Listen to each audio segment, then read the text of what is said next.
Welcome to Season 7 of Be a Baller, the podcast where success isn't the goal, legacy is. This season is all about intentional living, leading with purpose, serving with faith, and leaving a mark that outlives us. We go beyond the highlights, bringing you real conversations with legacy builders from ministry, business, sports, education, and community. Leaders committed to the Wisdom Pledge, paying it forward to the next generation. If you're ready for faith-filled leadership and practical wisdom to live on purpose and finish strong, let's be a baller, legacy style.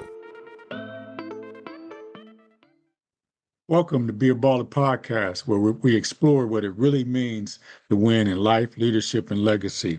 Today's episode is brought to you by First Merchants Bank, dedicated to helping you prosper and supporting leaders who grow their businesses with purpose and build lifelong legacies of impact. Today's episode is special. We're joined by a man whose life spans entrepreneurship, corporate leadership, service, and faith, Rick Singletary.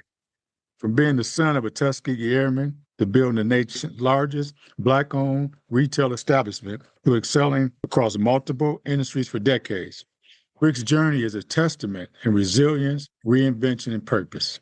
Today's conversation with Rick Singletary reminds us that legacy isn't built in a moment. It's built over a lifetime of faithful decisions, courage, and service. Today's episode, I'm excited to talk to a Columbus man. Grew up in Columbus, Ohio, went to East High School Tiger, and all the greatness that comes out of that school. Rick Singletary. Rick, welcome to the show. Thank you, and happy to be here. You know, Rick, you come from a powerful family legacy, an accounting mother and a Tuskegee Airman father. How did their lives shape your definition of work, discipline, and excellence?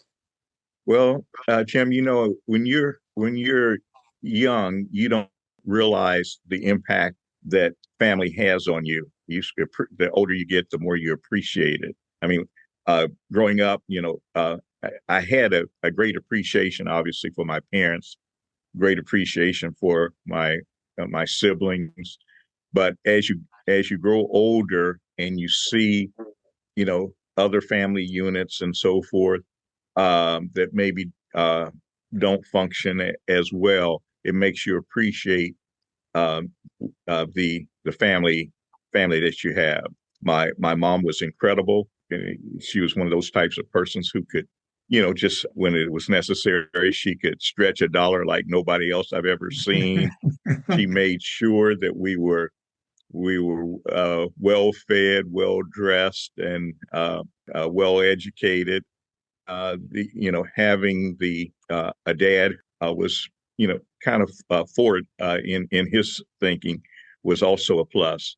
You mentioned that he was in the Army Air Corps. This was prior to there being a U.S. Air Force, but in the Army Air Corps as a Tuskegee Airman fighter pilot. And of course, during the service, he was trained as also as an electrician.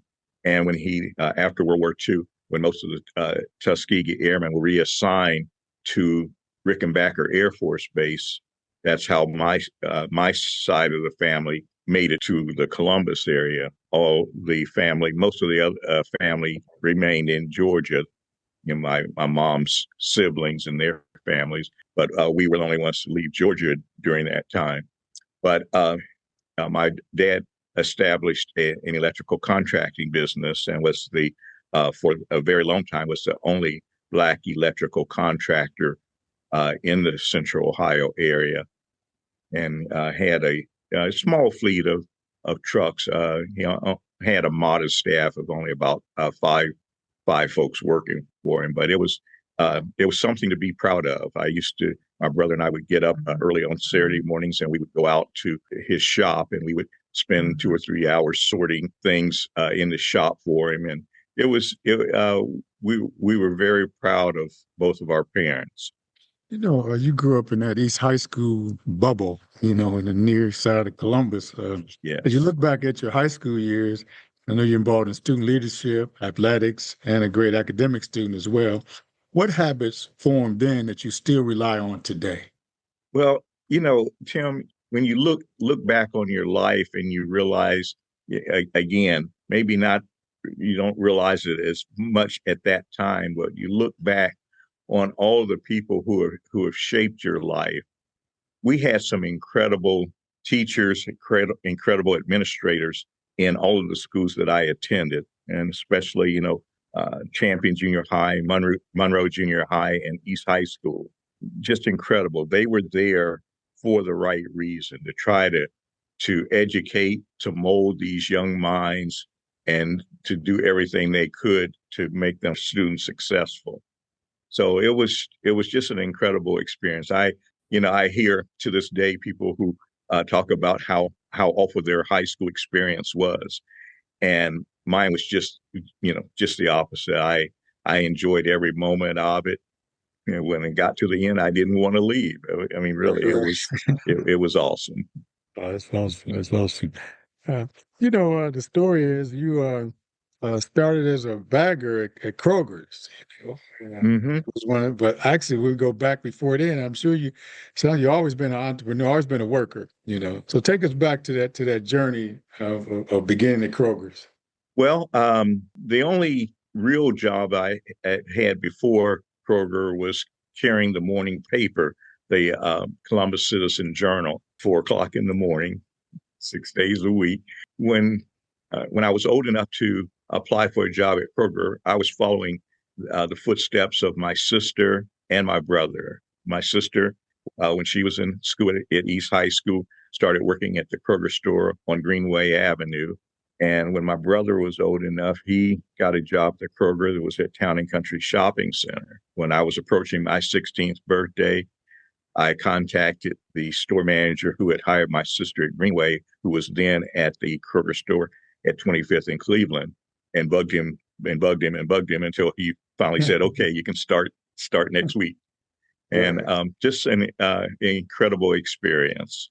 You know, uh, you know, as you mentioned, I started out bagging groceries and became, cashier, and then assistant to the head cashier, and then head dairy clerk, worked in produce, and then just climbed the ladder from there.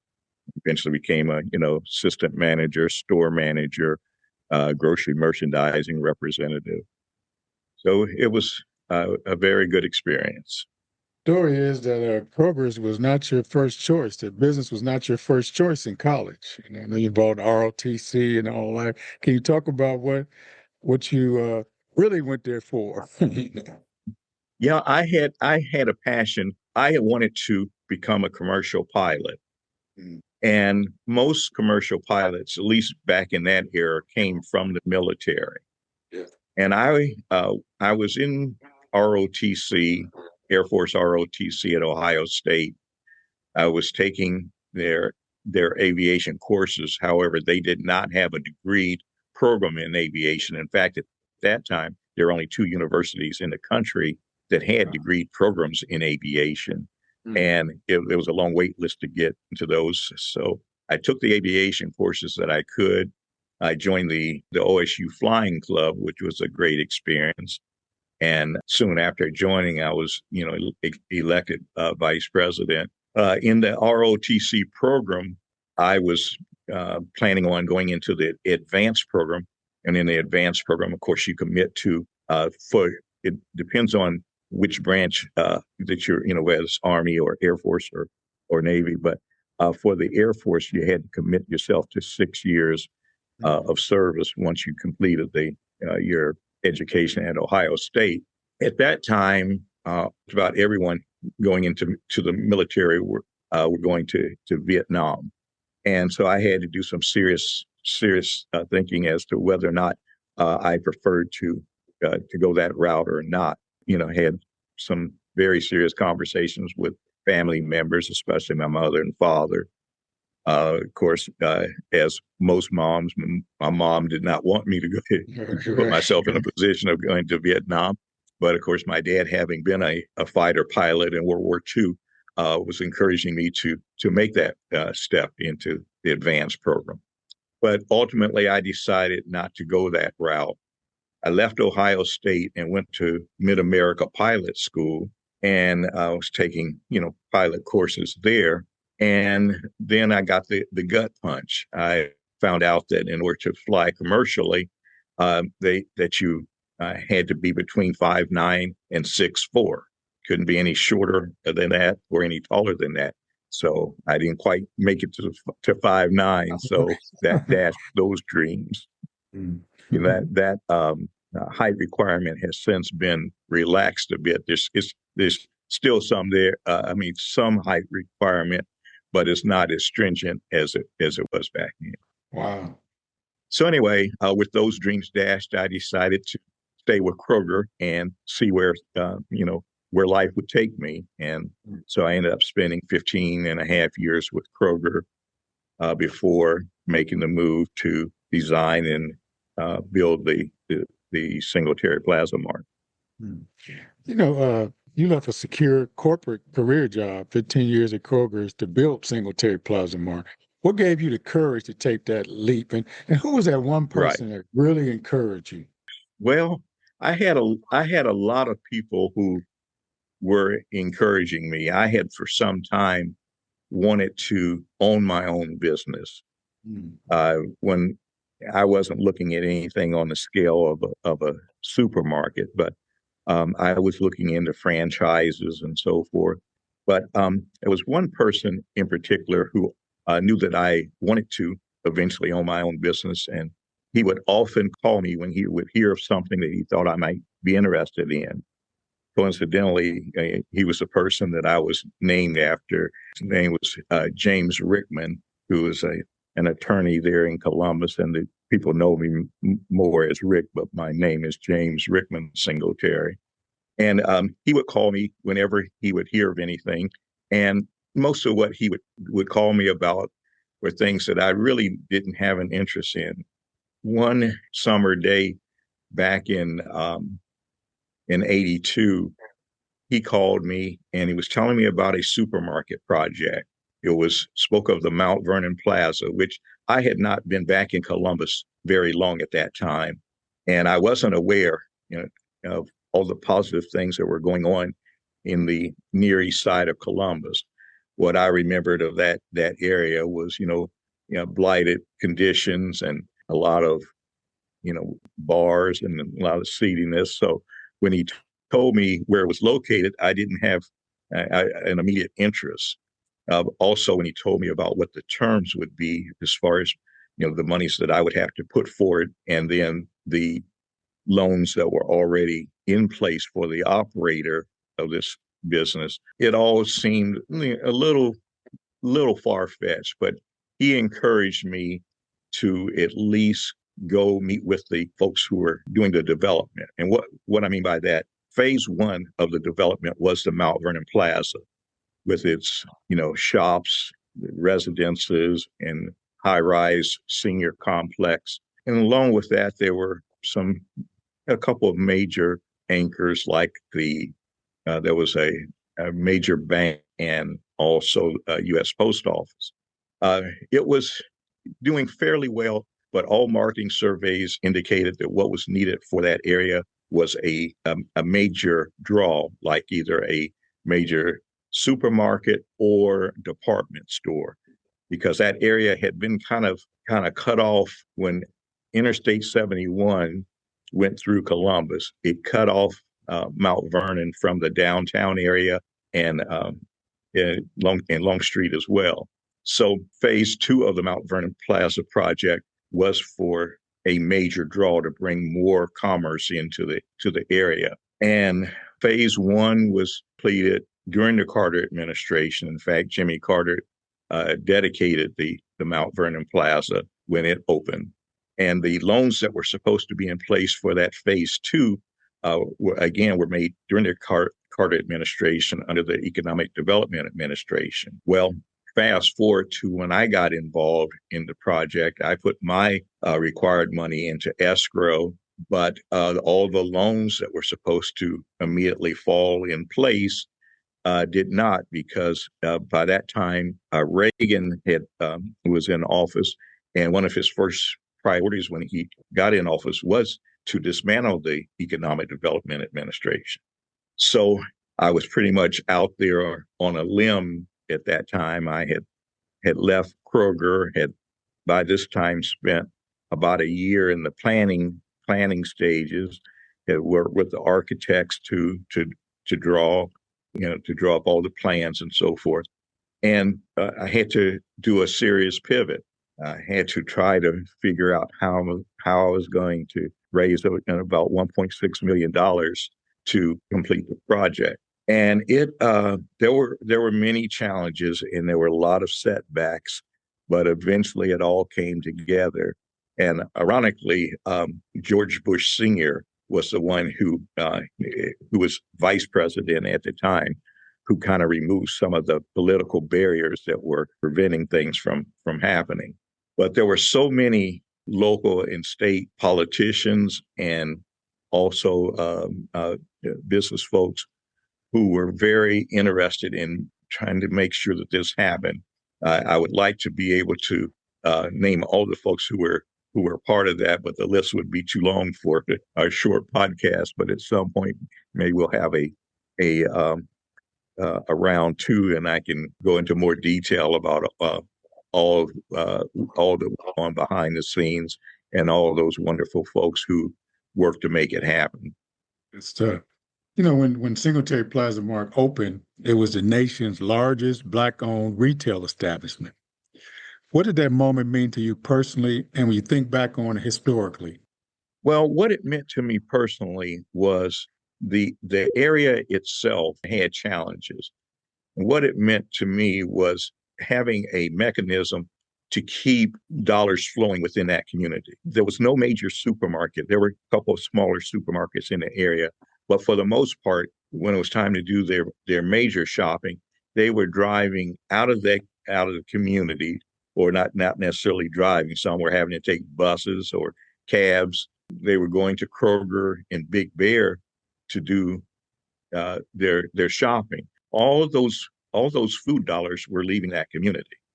So what it meant to where your dollars are spent, that's where there's job creation. And so I was looking forward to being able to provide steady income to, about 100 folks that live within the community. We started out, with 130 employees, expecting that after things were up and running to level off to somewhere between 90 and 100 employees. And then, of course, there were those that were not from maybe the immediate area, with those in key positions that I hired that had experience at Kroger and Big Bear and other retailers. That's how I was fortunate enough to have someone with the quality of Coach Tim Brown on the staff, and we just had some wonderful, dedicated folks.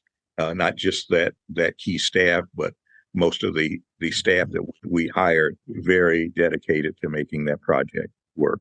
Yeah, sure. It was a wonderful experience for me, just seeing Black people in charge, and the head and your heart for serving the community. Mm-hmm. We had a lot of people. We had people that walked to work. I'll put it like that. We had a lot of folks in the community. What a blessing that was. Watching them walk to work and just so happy. Yeah. Yeah. So just a big happy family. As you were going through all this and some of the other things and challenges, how has your faith anchored you during your career pivots and those times of uncertainty? Well, those were very challenging times, extremely. And that's when you really, really, really lean on your faith and your family. If I hadn't had those two foundations, there's no way that I could have made it through that situation. And of course, and not just that situation, there are other situations that come up through life. I mean, that's what life is all about, one challenge after another. But when you have faith, a strong faith, and a wonderful family, you can get through just about anything. I know that you are deeply involved in service to the community. Big Brothers, Big Sisters, United Negro College Fund, Red Cross Church Ministry. Why has giving back always mattered to you? Why has that been so important to you? Well, because I feel that we all have a responsibility, regardless of whether we are successful or just getting by. We all have a responsibility for those, especially to younger folks, to try to influence them, to mentor them, to lift them up so that they can go on to having more successful lives than we had. So it's, I think it's a part of just being, that village that we talk about all the time. It does really take a village. And when we have the folks in place who are like yourself, who are serious about mentoring youngsters, trying to get them on the right path, it's just it's what's needed. And unfortunately, as you see in today's society, it's not strong enough. It seemed to reach a pinnacle two or three decades ago, and seems to be on the downside. And we really need to get things back on track, provide a vehicle for our young folks to be successful. And when I say successful, I'm not saying that they all need to aspire to be multimillionaires or anything like that. But success is about being able to take care of yourself, take care of your family, raise them with values, with integrity. And we've got to get things back on track in that way. Mm-hmm. You have gone through it, being a true trailblazer in entrepreneurship. What advice would you give to young professionals who want that success and significant? What advice would you give to young professionals today? Well, there are a couple of things that I would advise, and I do advise whenever asked. One is, we live and have for the last 10 or 15 years lived in a society that believes in immediate gratification. No one, I shouldn't say no one, but very few younger folks want to take the time to become successful the way that it really takes. They want some overnight success in one way or another. So would tell any young person who asks to, if you're interested in becoming, say, a business owner or being a successful person within someone else's business, to get in there at the ground level and learn everything that you can. Learn, try to work in as many areas of that business as you can. Ask questions. Try to be the best at what you do. And if you think once you have learned enough about that business to say, yeah, I think I'm interested in opening my own business. Once you feel that you're ready, that you've learned enough about that particular business, work there another 2 or 3 years, because I see too many folks who jump into entrepreneurship thinking that they have it all together, and they don't really. I mean, there's so many areas maybe that they don't get enough exposure to, and they just need to take their time, do it right, make sure that when they really are ready to make that move, that they also have the finances to sustain them through those first 2, 3, 4 years of growth. Well, that's a great word from a man who's done it. Starting out as a newspaper man, starting out as a bagger, cashier, dairy manager. I heard all that. All that experience that you got at Kroger before you, and even learn a little bit more. And I think that process you had to go through. So I think it probably took about 3 to 4 or 5 years for Singletary to really open. So it wasn't like it's not like you just drew up the blueprint, did the architect work and we're going to open tomorrow. It wasn't that. It wasn't that. It was more to it than that. It is definitely is a process. I wish it were. Yeah, but that's what young people have to realize, that there's more to it than that. And it's always a learning process, Yes, it is. This is a legacy podcast, and the title of the book that I wrote was about living a legacy. Can you talk about, first of all, what the word legacy means to you, and how are you continuing to live that legacy? What legacy means to me is leaving a trail, blazing a trail, leaving a trail for others to follow. My generation was very fortunate because we had some very strong examples of folks who left a legacy. Some born out of their serious commitment, and others born strictly out of necessity, because the 30s, 40s, and 50s, 60s, and even 70s were rough for folks who were marginalized. And you had some folks who just stood out and blazed a trail for the rest of us to just kind of walk through. Yeah. And that's what we need to do. We need to continue that the same for those folks, our children, our grandchildren, great grandchildren, a legacy of success, education, mentorship, all the things that have made our generation successful. We need to make sure that that continues for all the generations to follow. From one man to another, you were that trailblazer for me. You kind of exactly what you just said. You did it for me, and you've done it for so many others. Just being that example, being that resilient. So I used to watch you coming in every day, and I had no idea what was. I could sense what was really going on, but it wasn't really on me. All that you had to deal with. Behind the scene, and you never quit. You never gave up. Singletary Plaza was going to open one way or the other. It was definitely going to open. There was no way it was not going to open. There was no way it was going to be sitting there with a sign on the brick and them doors not opening. So how was that opening day when you finally got to that point? That river, because I could see the picture. Your daughter Nikki's there, and all those politicians you talked about. And I even had myself in the picture. How was that?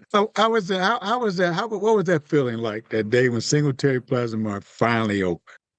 Well, obviously, it was a day of jubilation. I wish that I could have enjoyed it more than I did, but I was so physically exhausted that I couldn't enjoy it as much as I would have liked to. But it was so great, just having you and the other members of the key staff, and then all of the employees that had this level of excitement and enthusiasm. There was just excitement in the air. And then when after we had the opening ceremonies and the ribbon cutting and unlocked the door for those first shoppers to walk through, I can't tell you what a great feeling that was. There were so many times over the previous 2 years when you wondered if that was ever going to happen, because there were so many setbacks and obstacles and so forth. So that day was a day that obviously will always stick with me. Just no other feeling that I've ever experienced like that opening day. Oh, wow, that's awesome. Rick, I want to thank you for being a part of today's conversation. And we're going to leave on that high day. That's the last thing we're going to leave on is that day when that door opened and people were just lined up. Seemed like they just kept coming. The lines, the cash registers was ringing. The people were just lined up in the aisles. I think they were just as excited. The community was just as excited as we were, to have something of their own. Something they can call their own. I think Columbus, during that time in the community, really took ownership. It was part of the community. So I want to thank you for this conversation. As Rick reminds us that legacy isn't built in a moment. It's built over a lifetime of faithful decisions, courage, and service. So whether you're just starting out or redefining your next chapter, the lesson is clear. Excellence, integrity, and impact never go out of style. It doesn't matter from decade to decade. That excellence, being a person of integrity and impact, is always going to be in season and out of season. So I want to thank you for that example. If this episode spoke to you, share it, subscribe, and keep building your legacy on purpose. Until next time, keep being a baller. Thanks, Rick, for joining us today. It's great seeing you. Thank you, Coach. Appreciate it. Business owners should consider leveraging their working capital assets, like accounts receivable and inventory, with a line of credit in order to maximize cash flow opportunities. A business line of credit gives you flexible access to funds when you need them most, and you only pay for what you use. It's a smart way to unlock liquidity, manage seasonal swings, and stay ready for unexpected expenses or new growth opportunities. This Helping You Prosper tip is brought to you by First Merchants Bank, member FDIC. Thank you for spending time with us here on Be a Baller podcast. Remember, legacy isn't built by accident. It's built through daily choices, faithful obedience, and intentional impact. If today's conversation encouraged you, challenged you, or spoke to your heart, share this episode with a friend, a teammate, a leader, or someone who's ready to live with purpose. That simple act of sharing helps us grow the movement and spread legacy-minded living. We want to invite you to join the legacy movement. This is more than a podcast. It's a call to action. And one of the best ways to go deeper is by grabbing your copy of the book, Living a Legacy. It's a powerful resource designed to help you apply what you're hearing and start building something that truly lasts. Until next time, keep showing up, keep pouring into others, and keep building a legacy worth following. Thanks for listening, and remember, be a baller, live on purpose, leave a legacy.